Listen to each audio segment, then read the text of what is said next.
Hello and welcome to your Melt and Pour soap making adventure. If you're a beginner or an advanced person, we're going to run you through some basics today just to get your idea about how easy using Melt and Pour soap can be.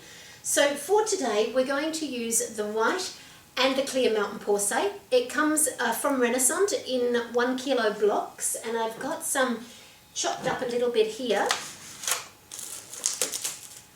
Comes with the plastic on it, and you can just cut off some pieces. Now I'm using the soap slicer and the soap cutter that comes with the soap slicer just to chop it up. You can use anything. You can use a household knife, cleaver, and we'll just chop a few pieces up so that when we're ready to start in a few minutes we've got our soap all good to go as well. So with your Melt and Pour, what I thought we'd do for today is just to begin with some real basics, a white Melt and Pour soap and a clear Melt and Pour soap base. So I've selected two fairly simple molds today, but they're going to come out really effectively. With your soap making, your silicone molds are your easiest way to go, so we're going to use a starfish and an amethyst crystal today. This is a little trick that I've found with some of the classes that I teach. If you're making a large amount, you can melt down the whole kilo. But if you're only going to use a small amount, we can use these little silicone cups. And these are just muffin trays that came on a 6 tray, which I've chopped into individual ones. And they're great for melting a small amount. But before we get to that, let's just talk about some of the basics that you're going to need to use. The first thing is you need your Melt and Pour soap base, whether it's white or clear.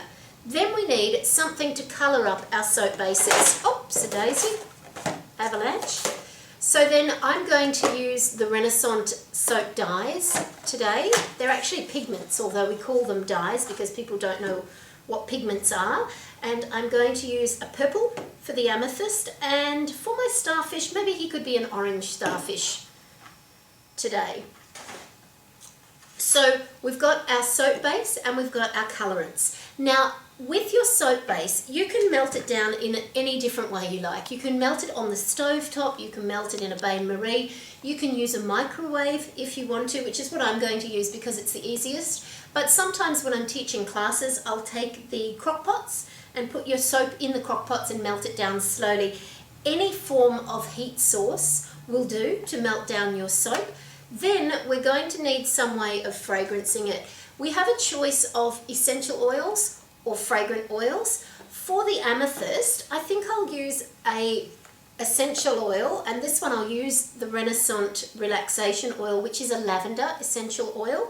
And for the starfish, I'm thinking of something kind of light and fruity, so I think perhaps I'll use the cucumber and melon, which my soap classes have put in different places. Green tea and lotus, that will do. That's a nice fresh one as well. Actually, the green tea and lotus is one of my favourite fragrant oils. So we'll pop that in with our starfish as well. Now, if you wanted to make your soap even more special, you could use some additives, you could use some botanicals. We'll talk about those in some of the other videos, which you might like to have a look at. But for the basics, I want to keep it really, really simple today. So we're just going to use the liquid dye. You could, if you don't have liquid dye and you've got your Renascent soap dye bricks, you could take your soap dye brick and shave a little bit off with a vegetable peeler and mix it through your melted soap if that's what you've got. But for today, we'll just use the liquid ones. So firstly, I'm going to take the amethyst mold, and I'm going to use, it doesn't need much, it's a fairly small mold, this one, so I'm just going to use a little bit of the clear soap. I'm going to put everything in the container before I melt it. So I'd like it to be a nice dark amethyst colour. I've put about, actually that came out a little bit quickly then, probably about 4 drops of the purple in there. Now the essential oil of lavender, about 6 drops, maybe a little bit more, a little bit less. That's ready to be melted now. Perhaps a little bit more clear soap in there. For our starfish, he's also a fairly small mould, so I won't need a lot. Let's take a little, better to have too much than too little, we can recycle it later. Take a little bit of the orange dye. Okay, I think I'd like him quite orange, so I might actually add a little bit more of the orange for him. And the green tea and lotus fragrant oil. So I've used essential oil in one and fragrant oil in the other, and we'll talk about the differences between the two in some of our other videos. A little bit of the white soap. Now, we want to melt them down, but they're not going to take very long in the microwave. If you want it to be safe, you can melt them on medium or medium low. I'm going to use high, and I'm just going to set them on the microwave turntable and turn that on time for say 10 seconds, and we'll have a look and see how they go at 10 seconds. And while they're melting in there, we'll get some stirring sticks ready so that we can mix those up. Very expensive stirring sticks, also known as icy pole sticks. Not enough, so we'll give it another maybe 20 seconds this time and let that mix around in there. Now, if you wanted to, what would be really nice is that you could use a little bit of cosmetic shimmer powder in here, the mineral powder, to give that a nice little sheen. You could mix it through the soap if you wanted to, or you could just paint it directly into your mould so that your mould will be nice and sparkly. You've got the cosmetic shimmers in some really, really great colours, so you could mix any of those that you wanted to. Let's see how that went. Okay. Nearly mixed through, not quite, but we'll see how that goes. Because sometimes you don't want it too hot, but it won't really matter too much if it is.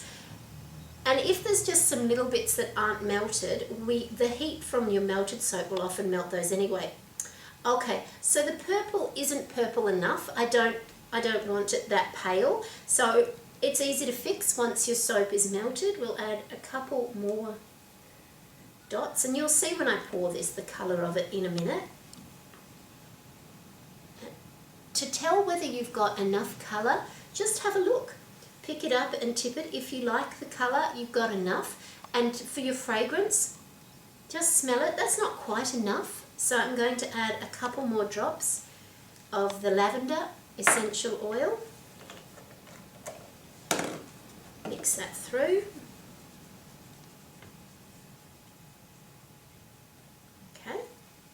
And now you'll see the colour as I pour it. So I'm just going to pour it straight into the amethyst mould. Nice big deep purple colour right up to the top.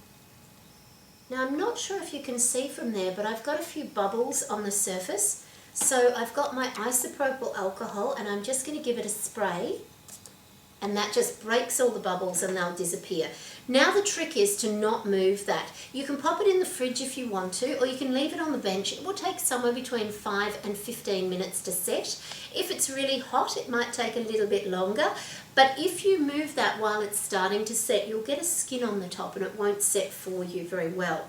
So we'll leave that one alone and we'll move on to our white soap base. This is the one that we put the orange in.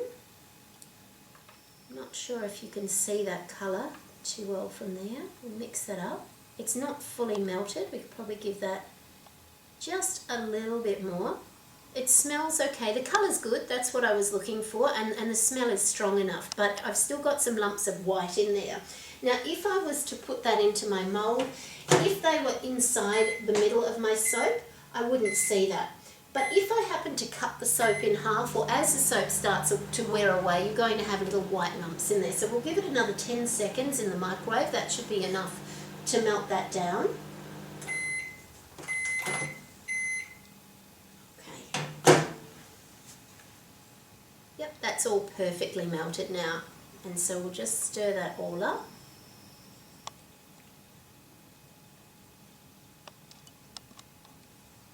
Okay, and pour it into the starfish mould. I'll move it to the front so you can see it perhaps a little bit better.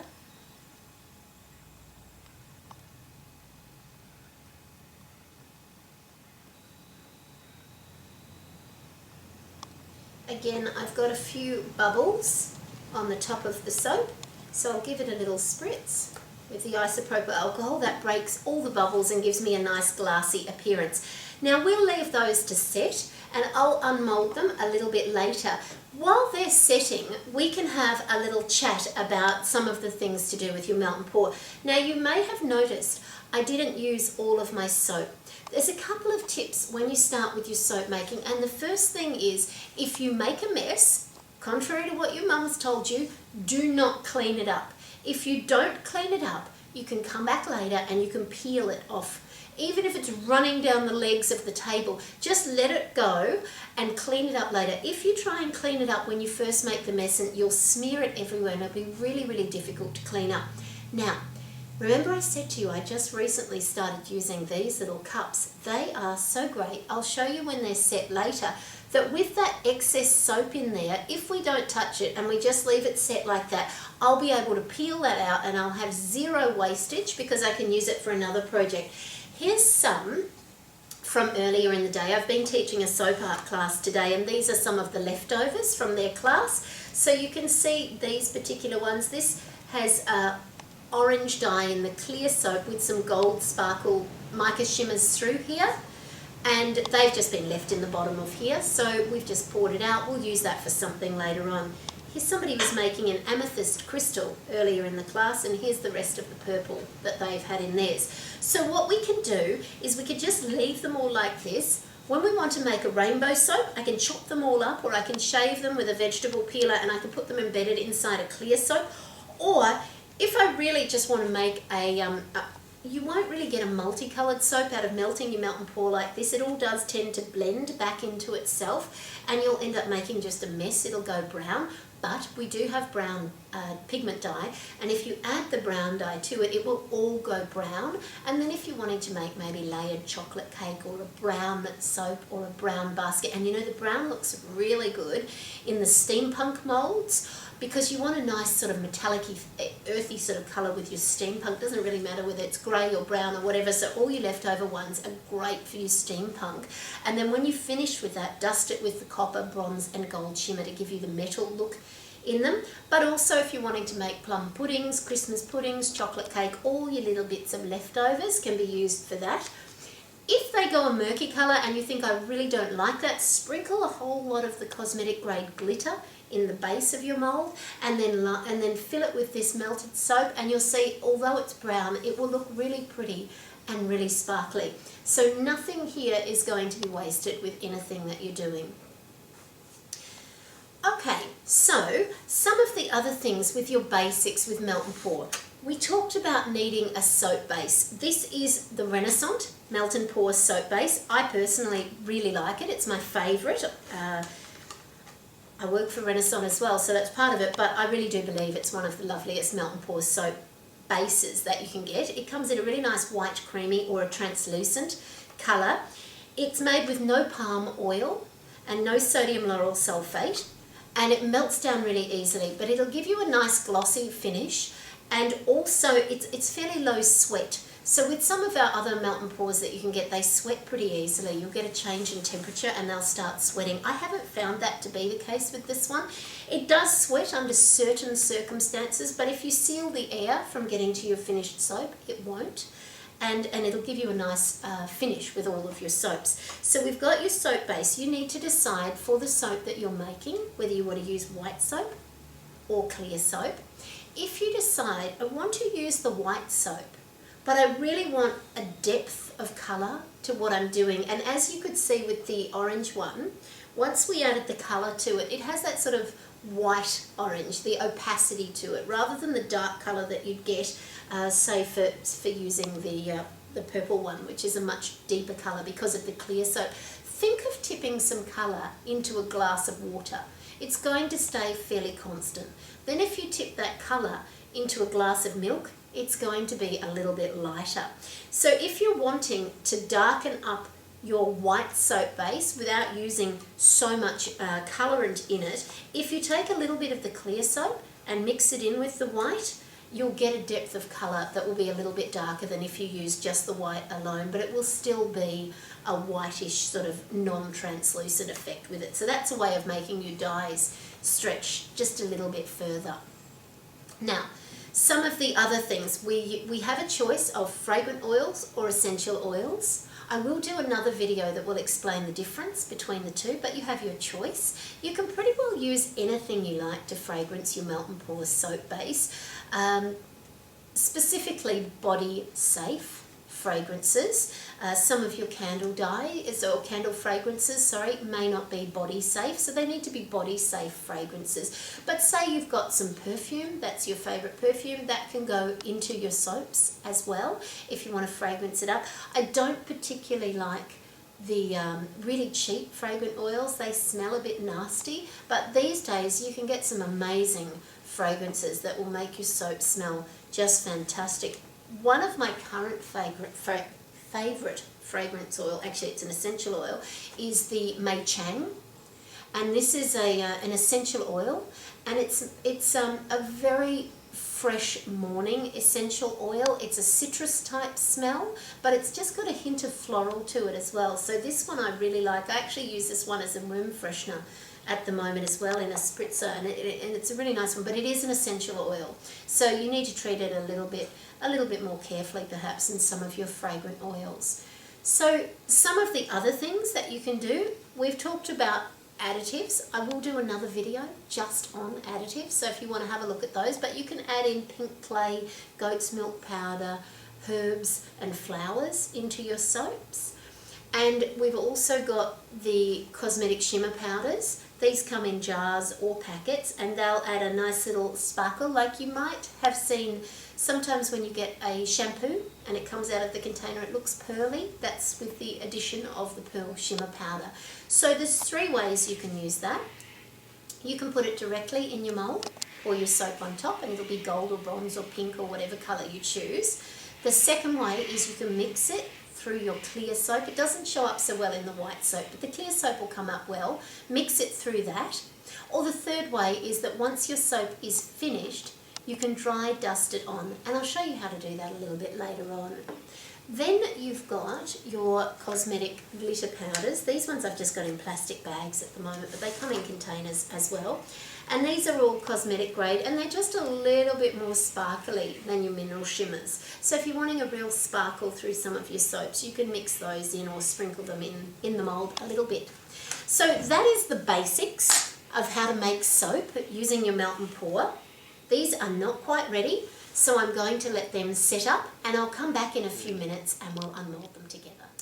Alright, so these have been on our bench now for about 10 minutes. If I was going to do them normally, I'd probably leave them a little bit longer. If I feel them, they're still slightly warm to the touch, but they are set, and this is the beauty of your silicone molds, is even if they're not fully set, you can still unmold them at this point. So long as they're firm, you can still unmold them. So all you need to do, this is our amethyst that we made, is just give a gentle tug either side, and I'll give you a close-up on them in a minute, and just pop it out, and you've got a beautiful amethyst cluster. And let's have a look at our starfish. Again, a tug, oh, that one pops straight out, a tug either side, and unmold your starfish. And in 5 minutes, you have made some beautiful melt and pour soaps.